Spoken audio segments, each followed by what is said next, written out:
목소리로 하나님의 말씀을 봉독하도록 하겠습니다. 함께 읽습니다. 이에 모든 촌에 두루 다니시며 가르치시더라. 12제자를 부르사 둘씩 보내시며 더러운 귀신을 제어하는 권능을 주시고 명하시되 여행을 위하여 지팡이 외에는 양식이나 배낭이나 전대의 돈이나 아무것도 가지지 말며 신만 신고 두벌옷도 입지 말라 하시고 또 이르시되 어디서든지 누구의 집에 들어가거든 그곳을 떠나기까지 거기 유하라. 어느 곳에서든지 너희를 영접하지 아니하고 너희 말을 듣지도 아니하거든 거기서 나갈 때 발 아래 먼지를 떨어버려 그들에게 증거를 삼으라 하시니 제자들이 나가서 회개하라 전파하고 많은 귀신을 쫓아내며 많은 병자에게 기름을 발라 고치더라. 아멘. 하나님의 말씀입니다. 그리스도인이라는 것은 예수 그리스도의 증인이라고 말해도 틀리지 않습니다. 내가 예수님 믿는 사람이다 라고 고백한다는 것은 나는 예수님을 전하는 사람이다 라고 말하는 것이라는 겁니다. 예수님께서는 수많은 곳을 다니시면서 기적과 이사를 행하시고 하나님의 말씀을 선포하시고 가르치셨습니다. 그러다가 어느 날 고향을 가셨습니다. 그런데 고향에 가서 예수님이 경험한 것은 배척이었습니다. 4절에서 6절 상반절 말씀을 보면 이렇게 기록되어 있습니다. 예수께서 그들에게 이르시되 선지자가 자기 고향과 자기 친척과 자기 집 외에서는 존경을 받지 못함이 없느니라 하시며 거기서는 아무 권능도 행하실 수 없어 다만 소수의 병자에게 안수하여 고치실 뿐이었고 그들이 믿지 않음을 이상히 여기셨더라. 그렇게 됐던 것은 예수님에 대한 고정관념 때문이었습니다. 그런데 우리 주님은 그 고정관념으로 말미암아 고향 사람들에게 배척을 당하시고 나서 그 다음에 취한 태도가 무엇이냐 하는 것입니다. 그것이 우리가 예수님을 믿는 사람으로서 살아가며 일상 중에서 깨닫고 따라가야 할 길이기 때문에 그렇습니다. 우리 다시 6절 하반절 함께 읽어보겠습니다. 시작. 이에 모든 촌에 두루 다니시며 가르치시더라. 예수님은요 배척당하셨는데 그 다음에 보여주신 모습은요 아무 일도 없었던 것처럼 다시 처음에 공생애를 시작하셨던 그 일상으로 돌아가셨다는 겁니다. 사랑하는 여러분, 살아가면서 누군가한테 배척받고 오해받고 무시받고 멸시받고 기분 나쁜 일 겪으신 적 있으시죠? 그때 어떻게 하세요? 저 사람이 도대체 나한테 왜 그러냐? 이유가 뭐냐? 우리는 이유를 찾느라고 온통 시간과 정력을 다 사용해요. 근데 예수님이 그러한 우리에게 분명히 말씀하십니다. 내가 살아가면서 상처를 받았느냐? 내가 살아가면서 무시를 당했느냐? 내가 누군가한테 고정관념 때문에 버림을 받았느냐? 잊어버려라. 다 지나가게 하라. 그거 붙잡고 있는다고 도움되는 거 아무것도 없다는 것입니다. 대부분의 사람들이 왜 힘든지 아십니까? 가까운 사람에게 배척당하면 그것을 묵상하느라고요 해야 할 일을 못하고 있다는 것입니다. 그것이 사탄의 전형적인 전략이고요 공격입니다.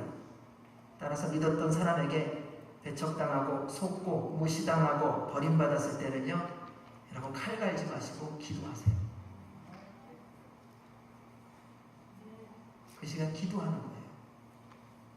그리고 말씀으로 그리고 일상으로 돌아가 내가 마땅히 해야 할 일에 최선을 다해서 하세요. 그러면요 나에게만 감사할 일이 있고요 나에게만 기쁨이 있고요 나에게만 하나님을 찬양할 조건이 있다는 걸 깨닫게 해주시는 줄로 믿습니다. 이것이 주님이 우리를 인도하심이라는 것입니다. 그것이 바로 성령님 충만한 사람의 태도입니다.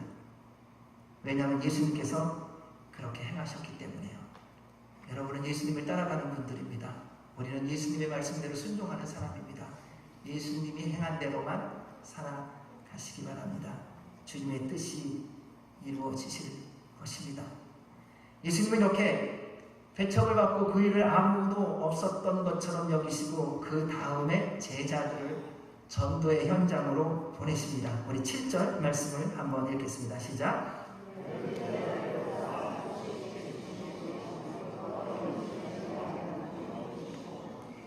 자, 예수님께서 보낸 복음 전도자들이 어떤 사람이었는가, 도대체 제자들이 어떤 사람이었는가를 보게 되어 있습니다. 우리 주님이 보낸 복음 전도자들은 첫째, 부름받은 사람이라는 겁니다. 자기가 자원한 사람 아니라는 겁니다. 12제자를 부르셨습니다. 12제자가 주님을 찾아가서 주님, 제가 당신의 제자가 되겠습니다. 저는 저의 재산을 버리고 당신을 따르겠습니다. 가족을 뒤로 두고 주님만 바라보겠습니다. 먼저 이렇게 얘기한 사람이 없다는 것입니다. 다 각자 일에 성실히 임했던 사람이에요. 예수님이 찾아올지 한 번도 기대하지 않았던 사람이에요. 주님이 지나가시며 그들의 일하는 모습을 보고 부르셨습니다. 베드로야, 안드로야, 나를 따르라. 마태야, 나를 따르라. 근데 그 세리마태도 어디에 있었냐면요, 본인이 있어야 되는 세관에 있었다는 거예요. 삶의 고민을 하고 있든 안 하든 그거는 개인의 문제입니다. 내가 고민하고 있기 때문에 내가 해야 할 몫을 안 하는 것은 하나님의 말씀을 불순종하는 거더라고요.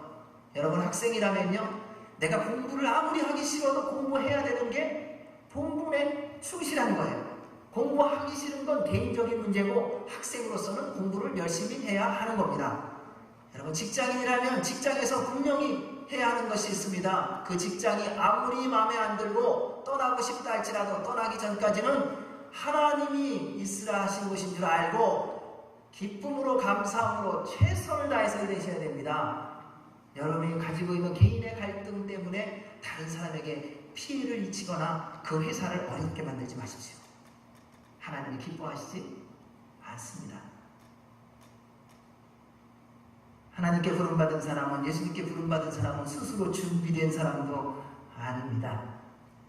뭐가 다 준비돼서 부름받았지 않았더라고요.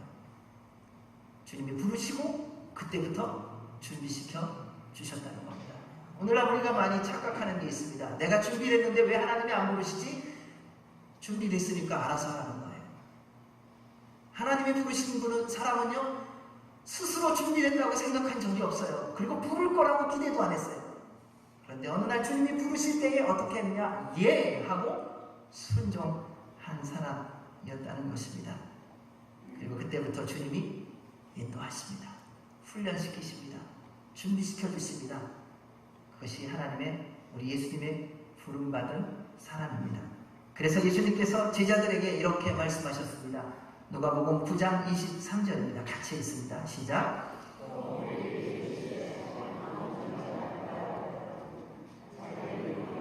날마다 제 십자가를 지고 나를 따를 것이니라. 이것이 부름받은 자의 모습이어야 합니다. 두 번째, 보냄을 받은 전도자들은 함께 가는 사람, 함께 하는 사람이라는 것입니다. 팀으로 해야 한다는 겁니다. 예수님은 제자들을 2명씩 보냈다, 이렇게 말씀합니다. 왜냐하면 한 사람의 증언은 별로 법적인 효력이 없습니다. 근데 두 사람이 가면요, 옛날부터 법적 효력이 있습니다. 그래서 항상 팀으로 가야 됩니다. 저희가 단기 선교를 가도 팀으로 가는 이유가 거기 있습니다. 팀으로 갔다 오면은 고백하고 간증하고 증언하는 게 사실인지 아닌지 같이 간 사람들이 다 증인이에요. 근데 혼자 갔다 오면요, 그 사람 말하는 거에 따라서 이게 사실인지 아닌지 확인할 길이 없는 거예요. 여러분, 무엇을 하든지 마찬가지입니다. 어디를 가든지 동일합니다. 함께 가셔야 됩니다. 만약 두 사람의 증언을 거부하면요, 당시에 분명히 알았던 건 뭐냐면요, 그 유대인들에게는요, 두 사람의 증언을 거부하면 그 증언을 받아들이지 않고 거부했다는 거예요. 아니다 라고 받아들였다는 것입니다. 오늘날도 함께 가야 하는 이유가 여기 있습니다. 따라서 이제부터는 여러분, 복음을 전할 때는요, 복음의 삶을 살 때는요, 함께 가시고 전하시기 바랍니다. 개인 전도가 중요하지만 복음을 전하는 것은 영적 전쟁이기 때문에요, 혼자 나가면 안 됩니다. 딴 길로 빠지기가 쉽습니다. 좋은 얘기 한다고 하다가요, 세상 얘기로 빨려 들어가기 쉽다는 것입니다. 저도 전도를 해보면 알 수 있습니다. 혼자 가면 얼마나 힘든지 모릅니다. 근데 혼자 가면요, 할까 말까 갈등이 굉장히 많아요. 이 사람 얘기할까 말까. 근데 두 사람 이상 가면요, 번차로 시키거든요. 이번엔 유언터, 너의 순서야. 그러면 가갖고 어쨌든 전해요. 예수님 믿으세요. 그 사람이 막 뭐라 그러잖아요. 돌아와서 너 때문에 내가 그랬다고 싸운다 할지라도 어쨌든 전해요. 그리고 나면은 그 다음에 무슨 마음이 드냐면요. 전도는 내 힘으로 하는 것이 아니구나라는 것을 깨닫습니다. 그리고 함께하는 그 사람의 중보기도와 성령님의 도우심으로만 할 수 있다는 것입니다. 여러분, 전도라는 것은 꼭 예수 그리스도를 어디 가서 전하는 것뿐만 아니라 삶의 모습이에요. 일할 때의 태도예요. 오늘날 사람들이 많이 원하는 사람이 뭡니까? 함께 가는 사람이라고 말해요. 그런데 오늘날 대부분이 살아가는 삶의 태도가 뭡니까? 독불장군이에요. 원하는 것과 행하는 것이 참 달라요. 근데 예수님 믿는 사람은 어떤 사람이냐? 원하는 것과 행하는 것을 자꾸 가깝게 해나갈 수 있도록 노력하며 함께 가는 사람이라는 것입니다. 그래서 하나님은요, 어느 한 사람에게 모든 것을 맡기지 않으셨습니다. 우리 모두에게, 여러분 한 분 한 분에게 골고루 맡기셨어요. 그래서 골고루 맡기셨기 때문에 누구 한 사람만 있거나 누구 한 사람이 빠지거나 이러면은 퍼즐에서 그림의 완성이 안 된다는 것입니다. 같이 가야 됩니다. 그러면 어떤 분은 이런 말씀을 하시는 적이 있더라고요. 아, 나는 같이 가는 거 못해. 그러니까 나는 안 할 거야. 근데 그 퍼즐이 빠져버려요.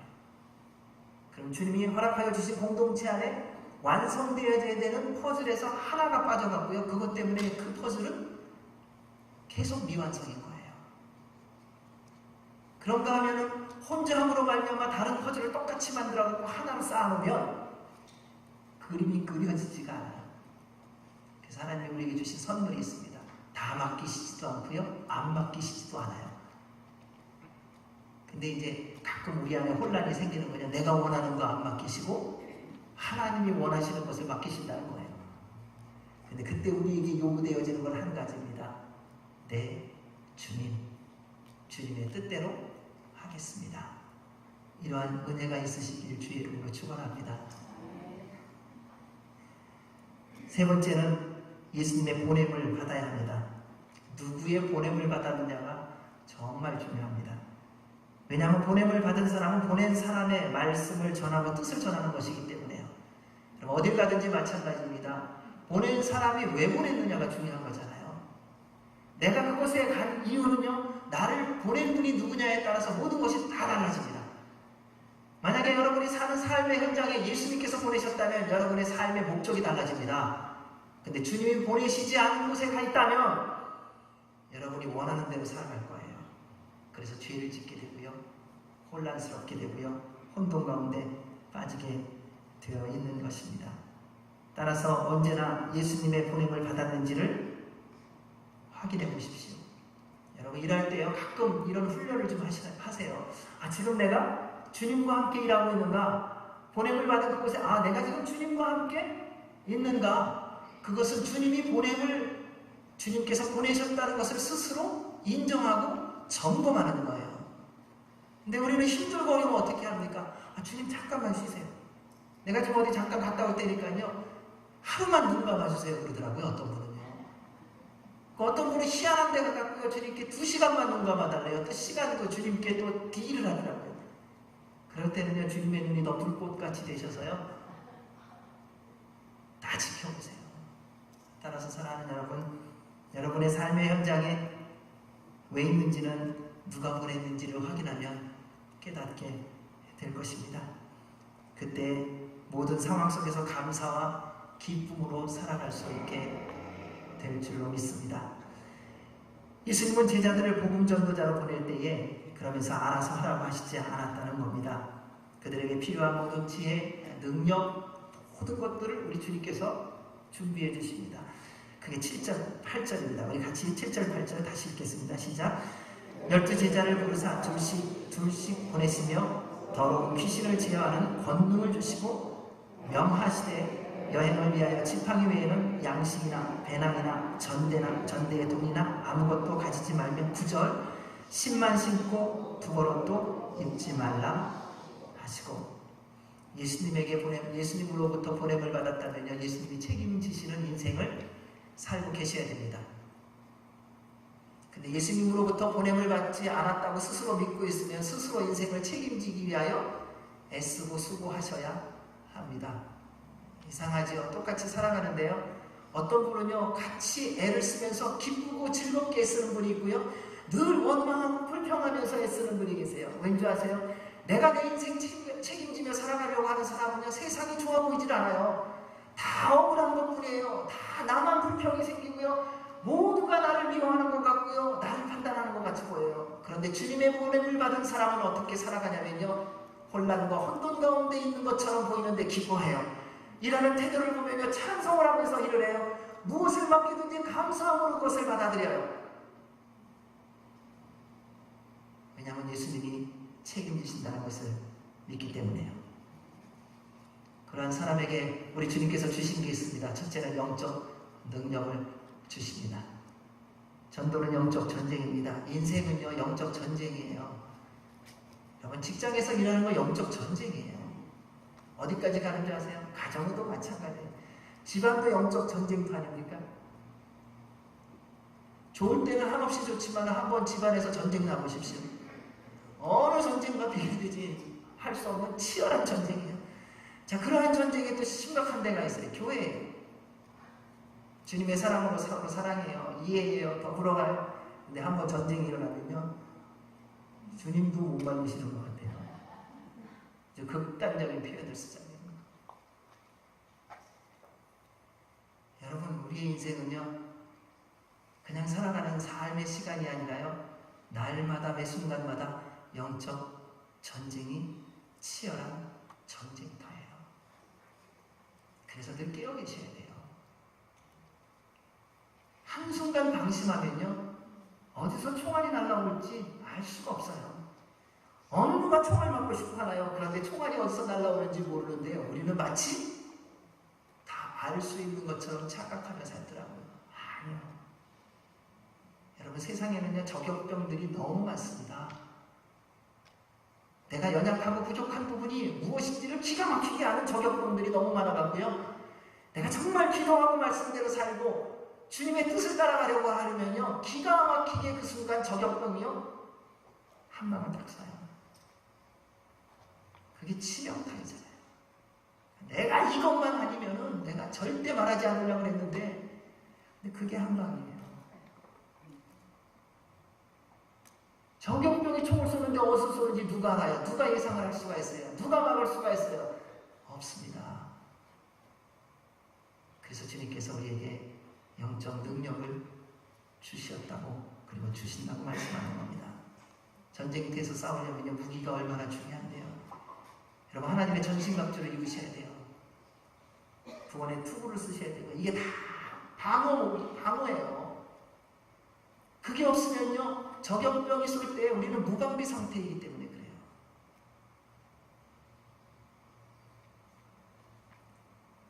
사랑하는 여러분, 하나님이 영적 능력을 주신 것은 우리로 삶의 현장에서 주님의 능력, 주님의 승리를 보며 살게 하시기 때문입니다. 자, 마태복음 10장 1절 말씀을 읽어보겠습니다. 시작. 예수께서 그의 12제자를 부르사 더러운 귀신을 쫓아내며 모든 병과 모든 약한 것을 고치는 권능을 주신다. 우리 주님께서 보내실 때는요, 능력도 이미 주셨어요. 그리고 가서 그것을 어떻게 하라는 거냐면요, 사용하라는 것입니다. 막연하게 보내시지 않습니다. 세상을 넉넉히 이길 영적 능력을 주시고 보내셨습니다. 그리고 예수님께서 공생애 동안에 행하신 대로 좀 해보래요. 여러분, 요즘에 예수님의 말씀대로 순종하면서 주의 능력을 누린 게 어떤 게 있으세요? 주님으로부터 받은 영적 능력을 사용하신 적이 언제세요? 그냥 또 지나가지 않으셨어요. 이제 다시 좀 그 능력을 회복하시기 바랍니다. 말씀대로만 하시면 돼요. 그리고 부탁드리는데요, 말씀이 없는 것은 하지 마세요. 우리는 열심히 이게 발동이 되면요, 말씀이 없는 것을 하시더라고요. 그거 안 하셔도 돼요. 딴 거 하기도 힘든데 그것까지 하시려고 하지 마세요. 그리고요, 만약에 영적 능력을 받지 못했다면 겸손히 주님 앞에 다시 나아가시기 바랍니다. 그리고 주님께 구하세요. 받으세요. 그리고 다시 출발하시기 바랍니다. 두 번째, 우리 주님은요, 삶을 책임져 주십니다. 8절 9절에 있는 말씀처럼요, 그냥 가라고 해요. 신발만 신고 가요. 그런데 인생은 책임져 주시겠다고 말합니다. 전도자 선교사의 삶, 그리스도인의 삶을 살아갈 때 사탄이 유혹하는 것이 있습니다. 무엇을 먹고 무엇을 마시고 무엇을 입을까 하는 것에 대한 고민을 하게 합니다. 이런 모든 것에 돈이 필요한 것 아닙니까? 하나님의 일을 할 때도 마찬가지더라고요. 예전에 어떤 분이 저한테 그렇게 얘기하더라고요. 선교를 그렇게 좋아하시냐고. 근데 선교하려면 돈이 있어야 되잖아요. 돈 없으면 무슨 선교하냐고. 한편으로는 맞는 말이에요. 그 이야기를 들으면서 주님 앞에 기도했어요. 하나님의 일이 돈으로만 되는 것이라면 저 안 하고 싶습니다. 하나님의 역사가 세상의 물질로와 권능과 능력으로만 되는 거라면 하나님 그런 거 안 하고 싶습니다. 세상이 이해할 수 없고 세상이 감당할 수 없고 세상에 해석할 수 없는 일이 이루어져야 되는 거 아닙니까? 하나님 믿는다고 하는 우리 안에서도 하나님의 일이 돈이 없다고 안 된다고 말한다면 우리가 믿는 하나님은 어떤 하나님입니까?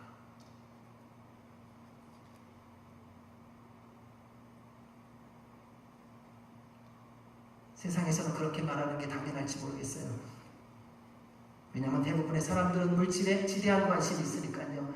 그래서 오늘날 이 시대에 대해서 아무도 거부하지 않는 한 가지 단어가 있다면 물질 만능주의라는 거 아니겠습니까? 우리도 역시 그 물질을 좋아하고 있겠지요.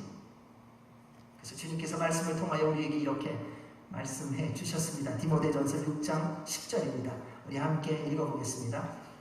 돈을 사랑함이 일만하게 뿌리가 되나니 이것을 탐내는 자는 비용을 받아 믿음에서 떠나 많은 근심으로서 자기를 찔렀도다.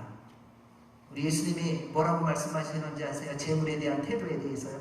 누가복음 16장 13절입니다. 같이 읽습니다. 지바인이 두 주인을 섬길 수 없나니 혹이를 미워하고 저를 사랑하거나 혹이를 중히 여기고 저를 경히 여길 것입니다.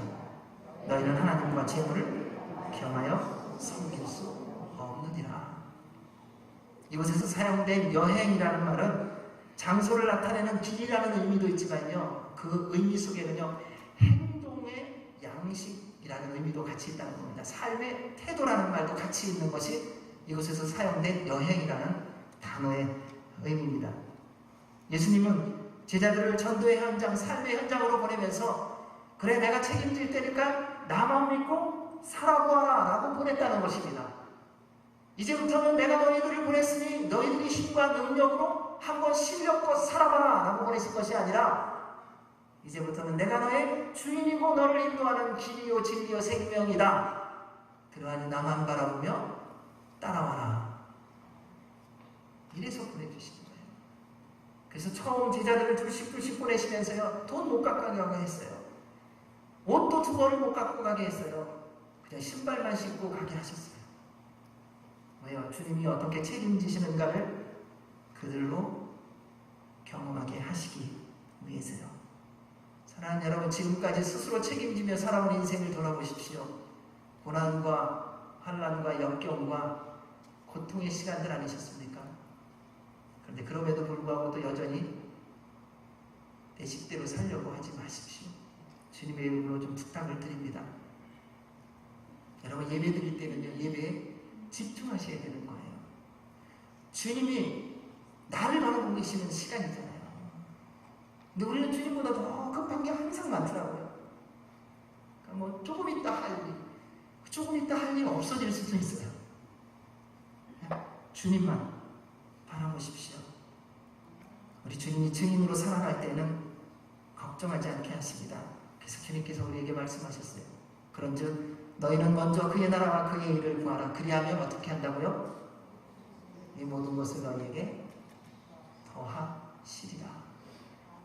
자, 우리가 더해지는 것에 삶을 누리고 있지 못하다면 간단한 것 아닙니까? 우리가 먼저 그의 나라와 그의 의를 구하지 않고 있는 거예요. 뭐 이렇게 복잡하게 생각하지 않으셔도 돼요. 우리 말씀 가지고 뭐 이해할 수 없다, 어렵다. 아니요. 우리가 말씀대로 살지 않으면 말씀은 한없이 어렵습니다. 그러나 우리가 말씀대로 순종하며 살면 그 말씀은 진리고 능력이고 하나님이심을 믿습니다. 그래서 말씀을 따르는 자만이 계속 따르더라고요. 순종하는 자가 순종한다는 겁니다. 여러분, 주님의 나라와 의를 먼저 구하십시오. 그래서 주님이 책임지는 인생을 살아가시기를 주의 이름으로 축원합니다.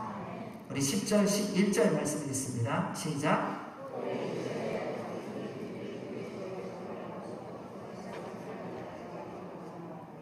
어느 곳에서든지 너희를 영접하지 아니하고 너희 말을 듣지도 아니하거든 거기서 나갈 때에 발 아래 먼지를 떨어버려 그들에게 증거를 삼으라 하시니.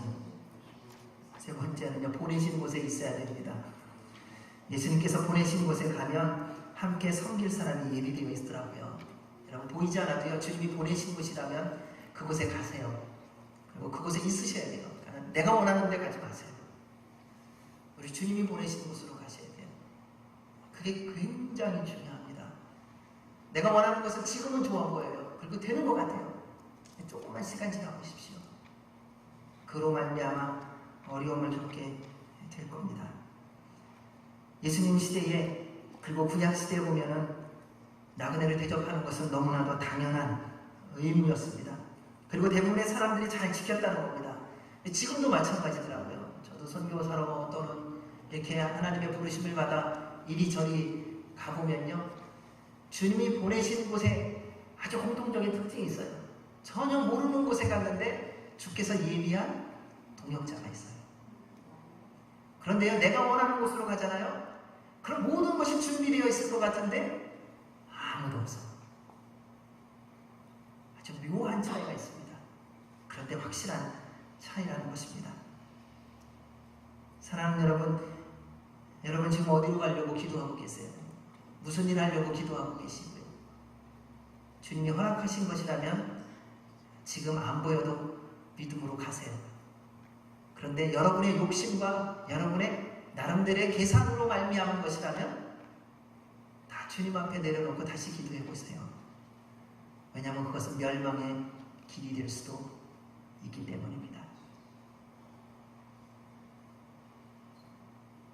그리고요, 마음이, 말씀에 보면요, 우리 주님은요, 그렇게 막 어떤 규격 속에 집어넣고선 억압하시는 분이 아니세요. 어떻게 하냐면요, 어디 갔는데 환영하지 않고 거부한대요. 그럼 어떻게 하라고 했냐면요, 그냥 가래요.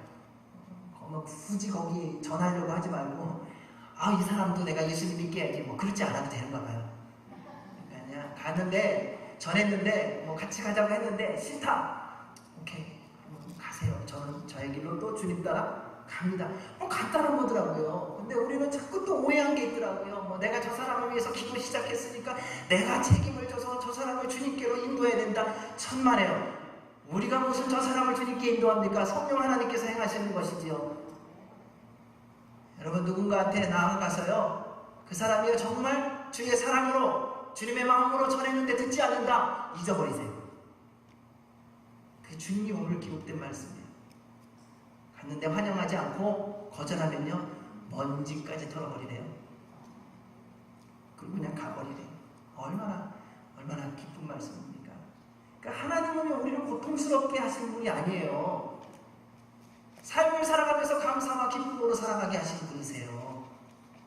따라서 사랑하는 여러분, 주님만 바라보며 가시기 바랍니다. 날마다 놀라운 일이 일어날 줄로 믿습니다. 마지막으로 우리 주님께서 복음 전도자를 보내시면서 그들에게 그냥 보내시지 않고 다 능력과 책임져 주시고 예비해 주시고 그리고 사명을 주십니다. 우리 12절, 13절입니다. 같이 읽습니다. 시작. 제자들이 나가서 회개하라 전파하고 많은 귀신을 쫓아내며 많은 병자에게 기름을 발라 고치더라. 우리가 삶의 현장에서 주님의 사명을 받은 것입니다. 첫째, 우리의 삶의 모든 것이 만나는 사람들에게 회개하고 복음을 믿으라고 전하는 언어가 있어야 되고 삶의 태도가 있어야 된다는 것입니다. 이것은 꼭 말로만 하는 것 아닙니다. 전도를 해야 될 때 입술을 벌려 소리를 내 회개하십시오. 예수님 믿고 구원받으십시오. 이 말을 해야 됩니다.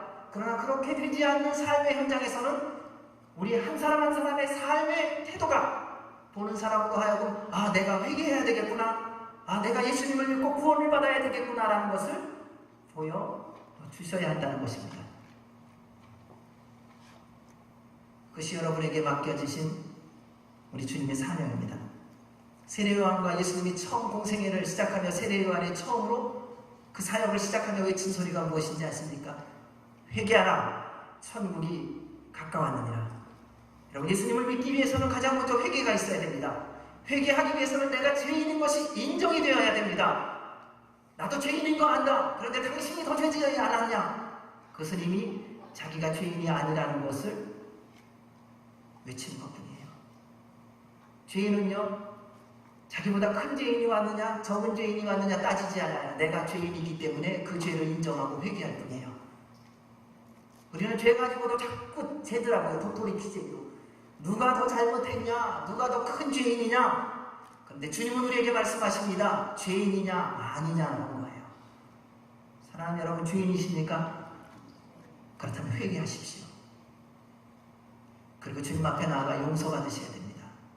죄사함의 용서를 받으셔야 합니다. 그 죄인을 사하여 주실 분이 하나님의 아들이시며 구세주이신 예수님을 반드시 믿어야 합니다. 이는 그분이 우리의 모든 죄와 허물을 대신 짊어지시고 십자가에 달려 물과 피를 흘리심으로써 우리의 모든 죄악을 해결해 주셨다는 것을 믿음으로 고백하는 것이기 때문에요. 이런 회개 얘기를 하면 다들 힘들어합니다. 언제까지 회개할 거냐? 주님의 품에 안길 때까지입니다. 왜? 우리는 숨만 쉬는 그 순간마다 어떤 면에서는 죄짓거든요. 저는 어렸을 때 그런 생각을 한 적이 있어요. 어른이 되면 교회 목사님들, 장로님들, 권사님들, 집사님들 보면 그런 생각을 했어요. 야, 참 좋겠다. 예수님 잘 믿어서 예수님 닮아가서 거룩한 삶들 사실 테니까 참 좋겠다. 근데 제가 세월이 지나고 보니까요, 어렸을 때 제 생각이 참 좋았었던 것이었구나. 세월이 지나는 만큼 죄짓더라고요. 이상하죠? 사는 만큼 예수님을 닮아가자고 말하는데 우리는 사는 만큼 죄짓고 있지 않습니까? 그거에 대해서 우리 주님이 분명히 말씀하시는 거예요. 회개하라. 그리고 용서함을 받으라. 그때 우리가 주의 사람으로 살아갈 수 있기 때문에요. 사랑하는 여러분, 먼저 그릇을 깨끗이 씻어야 깨끗한 물을 붓지 않겠습니까? 우리는 이전의 과거의 삶을 여전히 붙들고 있으면서 새로운 삶을 출발하기로 한다면 안 됩니다. 그래서 이렇게 세상이 혼란스러워진 것입니다.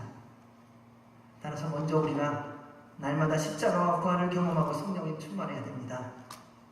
그래야 회개하고 복음을 믿으라고 우리가 입술로 전하고요, 삶으로 전할 수 있습니다. 그 은혜의 삶을 살아가시기를 주의 이름으로 축원합니다. 둘째는 예수 그리스도의 이름에 능력을 행해야 합니다. 예수님을 믿음으로 구원받은 자, 영원한 생명을 소유한 자는 예수 그리스도의 이름의 능력을 받은 자입니다. 그래서 어떤 상황이 있어서도요, 예수님의 이름의 능력으로 말미암아 승리의 삶을 살아가셔야 돼요. 결국은 승리의 삶을 사는 것이라는 겁니다. 과정 속에서는요, 전쟁을 하니까요, 진퇴양난일 때가 있습니다. 밀릴 때가 있습니다. 밀 때가 있습니다. 그런데 최종은 승리라는 것입니다. 우리가 그리스도인으로서 살아가면서 갈등합니다. 고민합니다. 때로는 절망이라는 늪에도 빠지기도 합니다. 어떻게 살아가야 될지 몰라 인생이 망가져서 삶이 무너져서 고난과 핍박과 환난의 삶을 살기도 합니다. 그러나 그것은 아직 끝난 것이 아니라는 것입니다. 예수 그리스도의 이름의 능력을 믿는 자는, 주님을 믿고 구원받은 자는 주님 앞에 서는 그날까지 결단코 승리에 대하여 한순간도 한 번도 놓치지 않고 그 승리를 향하여 믿음의 행보를 가는 사람인 줄로 믿습니다. 그래서 주님의 이름의 능력을 날마다 누리는 것입니다. 제자들이 가서 한 게 뭡니까? 모든 병든 자들, 귀신 들린 자들, 고난 가운데 있는 자들을 예수 그리스도의 이름의 능력으로 고쳐주었습니다. 여러분, 지금 여러분들이 이 일을 행하셔야 된다는 거예요. 내가 무슨 기도를 여러분이 기도하셔야 돼요. 여러분이 삶의 현장에서 예수님의 이름의 능력을 전하셔야 됩니다. 어떤 사람이든지요, 그 사람의 살아가는 태도를 보면 그가 어떤 사람인지 알 수 있지 않습니까?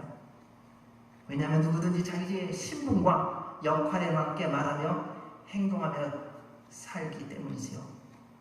보기에는 높은 집 위에 있는 사람 같아요. 권력 있는 사람 같고요. 또 재력이 좀 있는 사람 같고요. 지식이 있는 사람 같고 경험이 좀 있는 사람 같아요. 근데 진짜 그 사람이 그 자리에 그 신분에 맞는 사람인가는요, 그의 삶을 보면 알 수가 있어요. 그의 삶의 태도를 보면 그 지위가 그 역할이 맞는지, 그 지위가 그 사람을 만드는 시대가 되었지만요, 그리스도인은요, 그리스도인이 역할과 지위를 지배하는 시대예요. 우리는 자꾸 거꾸로 살아가고 있습니다. 세상 사람들이요, 그리스도인을 구별하는 비밀이 있습니다. 그것은 다른 분이 아니라요, 우리를 보면서요, 판단하는 데 딱 한 가지예요. 저 사람이 예수님 말씀대로 살고 있는가 하는 거예요. 얼마나 날 재밌게 해주느냐, 얼마나 돈 많이 버느냐, 얼마나 실력이 좋아서 일을 잘하느냐, 거기에 기준이 아니에요. 세상 사람들이 예수님을 믿는다고 하는 우리를 바라보는 기준은 딱 한 가지입니다.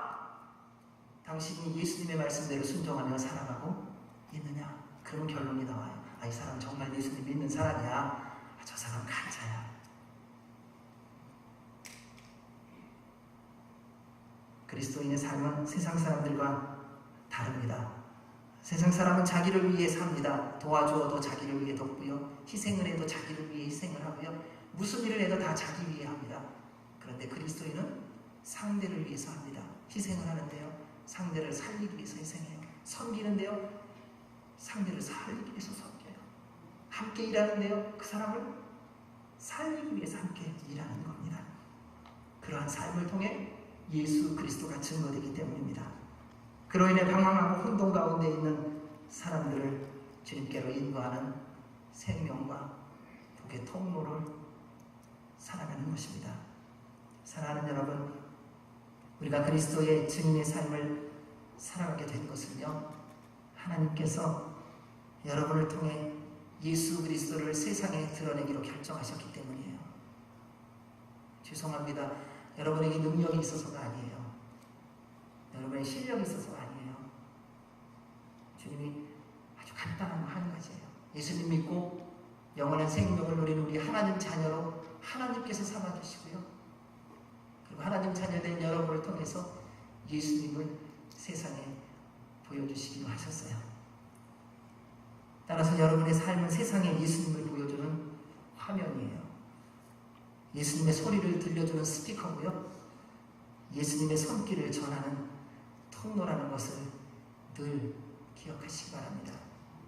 여러분의 소리를 듣고 세상 사람들이 예수님의 언어를 그렇다고 생각할 겁니다.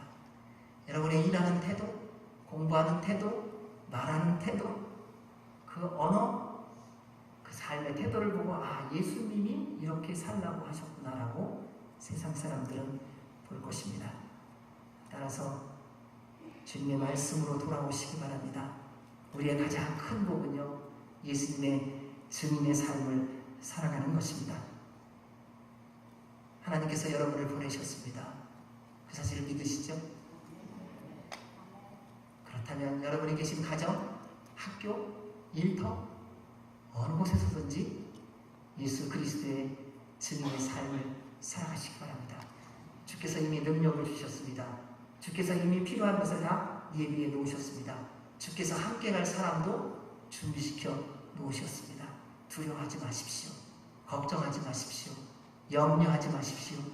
주님께서 여러분을 통하여 영광을 받으실 것입니다. 주 앞에서는 그날까지 예수 그리스도의 증인의 삶을 살아가는 저와 여러분이 되시기를 주의 이름으로 축원합니다. 아멘. 기도하겠습니다. 하나님 아버지, 저희를 부르시고 저희를 훈련시키시고 보내셨습니다. 주의 말씀대로 순종하며 예수 그리스도의 증인의 삶을 살아가는 우리 모두가 되게 하여 주옵소서. 예수님 이름으로 기도하옵나이다. 아멘. 우리 다 같이 일어나셔서 공원 찬양 드리시겠습니다.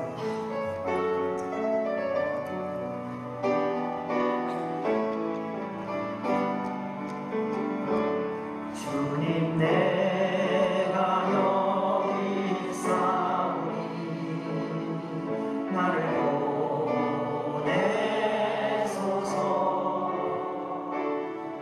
나의 마음 나의 몸 주께 드리려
감사합니다.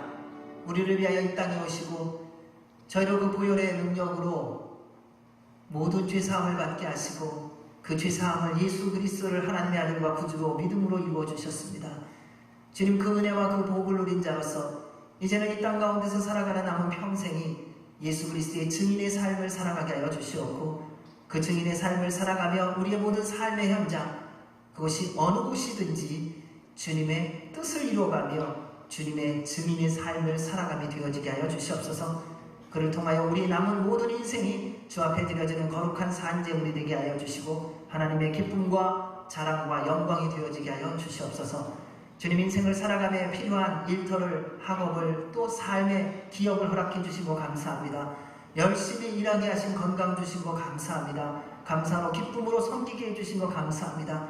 그리고 또 노력한 열매를 거두게 하셔서 주 앞에 감사와 기쁨으로 예물 드리게 하시고 또 주님을 송축해 하여 주시니 감사합니다. 주께 드린 모든 예물들이 하나님의 나라와 영광을 위하여 아름답고 복되게 사용되어지게 하여 주시며 드린 손길마다 한없는 은혜와 복으로 충만케 하여 주시옵소서.